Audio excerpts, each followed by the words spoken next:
নমস্কার বন্ধুরা, মনিজ রান্নাবাটিতে তোমাদের সবাইকে স্বাগত জানিয়ে শুরু করছি আজকে একটা নতুন রেসিপি। তো আজকে আমরা করব পালং ফুলকপি। তো তোমাদের কাছে আমার অনুরোধ রইল, তোমরা লাস্ট অবধি ভিডিওটা দেখতে থেকো। আশা করি ভিডিওটা তোমাদের খুব ভালো লাগবে। তো চলো রেসিপি শুরু করি। এখানে আমি পালং শাক নিয়ে নিয়েছি, ভালো করে পরিষ্কার করে কেটে ধুয়ে নিয়েছি।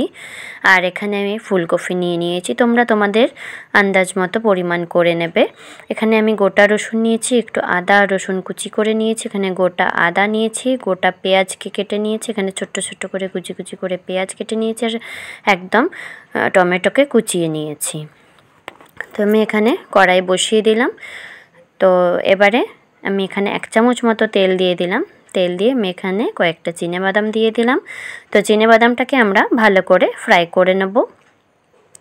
তো চিনেবাদামটা ভালো করে ফ্রাই হয়ে গেলে এবারে আমরা এখানে যে পালং শাকটা রেখেছি ধুয়ে সেটা দিয়ে দিলাম। একটুখানি পেঁয়াজ দিয়ে দিলাম, রসুন দিয়ে দিলাম, আদা দিয়ে দিলাম। দিয়ে সব দিয়ে আমরা এটাকে ভালো করে নেড়ে নেব। নেড়ে নেওয়া হয়ে গেলে এবারে আমরা এখানে বেশ খানিকটা পরিমাণে ধনেপাতা দিয়ে দেব। তো সব দিয়ে আমরা এটাকে ভালো করে সেদ্ধ করে নেব। তো দেখো 5 মিনিট পর আমি তোমাদেরকে দেখাচ্ছি যে পালং শাকগুলো একটু নরম হয়ে গেছে, অনেকটাই প্রায় কুক হয়ে গেছে। তো আমি আরেকটুখানি সেদ্ধ করে নেব। তো দেখো আমার মনে হচ্ছে একটু সেদ্ধ করতে হবে। তো দেখো এবারে পুরো পালং শাকগুলো ভালো করে সেদ্ধ হয়ে গেছে। তো এগুলোকে এবার আমি ঠান্ডা করে নেব। এবার ঠান্ডা হয়ে গেলে যে বাদামের খোসাগুলো আছে সেগুলোকেও তোমরা একটু ভালো করে ছাড়িয়ে নিও। দিয়ে এটা ঠান্ডা হয়ে গেলে এটাকে তোমরা মিক্সিতে ভালো করে একটা ফাইন পেস্ট তৈরি করে নেবে। তো সব শাকগুলোকে দিয়ে দিলাম, আমি 2টো কাঁচা লঙ্কা দিয়ে দিলাম। তো দেখো আমাদের পালং শাকের পেস্ট রেডি। তো দেখতেই পাচ্ছ কালারটা কতটা সুন্দর এসছে। তো এবারে আমি এখানে কড়াই বসিয়ে দিয়েছি, কড়াইতে আমি তেল দিয়ে দিলাম। তো তেল দেওয়া হয়ে গেলে, সাদা তেল দিয়েছি। তো দেওয়া হয়ে গেলে এবারে আমি ফুলকপিগুলোকে ভালো করে ফ্রাই করে নেব। একটু লাল লাল করে ফুলকপিগুলোকে ভেজে নেব।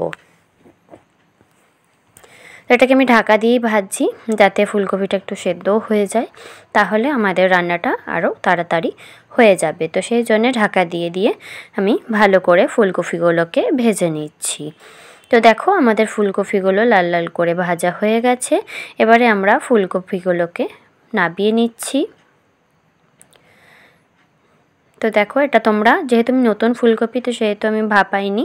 তো তোমরা ভাপিয়েও এটাকে ভেজে নিতে পারো, তোমাদের খুশি। আমি এমনিই ভেজে নিয়েছি। তো আমাদের ফুলকপিগুলো সব ভাজা হয়ে গেছে, আমি তুলে নিয়েছি। এবারে আমি এখানে আরেকটুখানি সাদা তেল দিয়ে দিলাম, দিয়ে একটুখানি জিরে দিয়ে দিলাম, গোটা জিরে। আর যে পেঁয়াজটা কুচিয়ে রেখেছিলাম সেই পেঁয়াজটা আমি এখানে দিয়ে দিলাম। তো সব দিয়ে এটাকে পেঁয়াজটাকে ভালো করে একটু লাল করে ব্রাউন করে ভেজে নেব। তো দেখো আমাদের পেঁয়াজটা প্রায় ভাজা হয়ে গেছে, হালকা ব্রাউন ব্রাউন হয়ে গেছে। তো এখানে আমি আদা রসুনকে যে গ্রেট করে রেখেছিলাম সেই আদা রসুনের গ্রেটটা আমি এখানে দিয়ে দিচ্ছি। তো সব দিয়ে আমি ভালো করে আবারও ভেজে নেব যাতে আদা রসুনের কাঁচা গন্ধটা চলে যায়। তো দেখো আমি ভালো করে এটাকে ভেজে নিচ্ছি। তো আদা রসুনের কাঁচা গন্ধটা চলে গেলে এবারে আমরা এখানে টমেটো অ্যাড করে দেব। যে টমেটোকে কুচিয়ে রেখেছিলাম সেই টমেটোটাকে এখানে আমরা অ্যাড করে দিলাম। এবার টমেটোটা সেদ্ধ হওয়া অবধি আমরা ওয়েট করব। তো দেখো আমাদের টমেটোটা সেদ্ধ হয়ে গেছে। এবারে এখানে আমি কিছু মশলা অ্যাড করব। একটুখানি জিরে গুঁড়ো, 1/2 চামচ মতো ধনে গুঁড়ো, 1/2 চামচ মতো হলুদ, আর 1 চামচ মতো নুন। সব দিয়ে ভালো করে এটাকে আমরা মিশিয়ে নেব। তো সব দিয়ে ভালো করে মেশানো হয়ে গেলে এবারে আমরা এখানে একটুখানি 1/2 চামচ মতো কাশ্মীরি লঙ্কার গুঁড়োও অ্যাড করে দেবো। তো সব মশলাগুলোকে আমি ভালো করে নেড়ে চেড়ে কষিয়ে নেব যাতে মশলার থেকে ভালো করে তেলটা ছেড়ে যায় আর সব মশলাটাও ভালো করে কুক হয়ে যায়। তো দেখো সব কিছু আমাদের সাথে ভালো করে তেলটা ছেড়ে দিয়েছে। তো দেখো আমাদের মশলাও কষানো রেডি। এবারে যে পেস্টটা তৈরি করে রেখেছিলাম পালং শাকে সেই পেস্টটা আমরা এখানে দিয়ে দিলাম। তো পেস্টটা দিয়েও আমরা এটাকে ভালো করে নেড়ে চেড়ে নিচ্ছি যাতে সব মশলার আর পালংয়ের যে পেস্টটা সেটা যাতে ভালো করে মিশে যায়। তো দেখো তোমরা দেখতেই পাচ্ছ আমি এটাকে ভালো করে নেড়ে নেড়ে মিশিয়ে নিচ্ছি। তো বন্ধুরা তোমরা কে কোথা থেকে দেখছো অবশ্যই আমাকে কমেন্টে জানাতে ভুলো না। আর তোমরা অবশ্যই রেসিপিটা একবার হলেও ঘরে ট্রাই করো। আর ট্রাই করে আমাকে কমেন্টে জানাতে ভুলো না। তো আমি এখানে একটুখানি নুনও দিয়ে দিলাম। নুনটা দিয়ে আবার আমি ভালো করে নেড়ে নিচ্ছি যাতে নুনটা ভালো করে মিশে যায়। আমার একটু নুনটা কম মনে হচ্ছিলো, তোমরা তোমাদের স্বাদ মতো নুন দিয়ে নেবে। এবারে আমি এখানে যে ফুলকপিগুলো ভেজে রেখেছিলাম সেই ফুলকপিগুলোকেও আমি এখানে দিয়ে দিলাম, দিয়ে সব দিয়ে ভালো করে নাড়িয়ে নেব। তো দেখো আমি ভালো করে নাড়িয়ে নিচ্ছি। তো এটা যেহেতু সব কুক করাই থাকে, তো এটা মেশাতে বা রান্না করতে বেশিক্ষণ সময় লাগে না, 2-3 মিনিট মতো রান্না করে নেবে।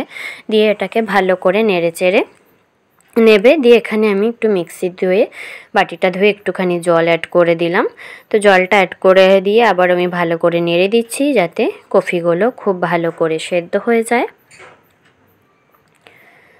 তো দেখো আমি নেড়ে দিচ্ছি, দেখতেই পাচ্ছ তোমরা। তো এটাকে নেড়ে দিয়ে ফুটে এলে আবারও আমি নেড়ে এটাকে ঢাকা দিয়ে আমরা রান্না করে নেব যাতে কফিগুলো ভালো করে সেদ্ধ হয়ে যায়। তো দেখো আমি ঢাকা দিয়ে দিয়েছি। তো দেখো 10 মিনিট পর আমি তোমাদেরকে দেখাচ্ছি আমাদের কফিগুলো পুরো সেদ্ধ হয়ে গেছে। তো দেখতেই পাচ্ছ কালারটা কতটা সুন্দর এসছে পালং ফুলকপির। তো আমাদের পালং ফুলকপি রেডি। এবারে আমি তোমাদেরকে সার্ভ করে দেখাবো। তো দেখো আমাদের পালং ফুলকপি রেডি হয়ে গেছে। তো দেখতেই পাচ্ছ কতটা লোভনীয় হয়েছে, কতটা টেস্টি হয়েছে। তো এখানে আমি একটুখানি গরম গরম পালং ফুলকপির মধ্যে বাটার দিয়ে দিলাম যাতে এর টেস্টটা আরও দ্বিগুণ হয়ে যায়। তো বন্ধুরা, রেসিপিটা যদি তোমাদের ভালো লেগে থাকে তাহলে like, share, comment and subscribe করে আমার পাশে থেকো। আর পাশে থাকা বেল আইকনটা অবশ্যই প্রেস করে দিও যাতে সবার আগে তোমাদের কাছে নোটিফিকেশন পৌঁছে যায়। তো সবাই সুস্থ থেকো, ভালো থেকো। দেখা হচ্ছে পরের দিন অন্য আরেকটা নতুন রেসিপি নিয়ে। ততক্ষণের জন্যে টাটা।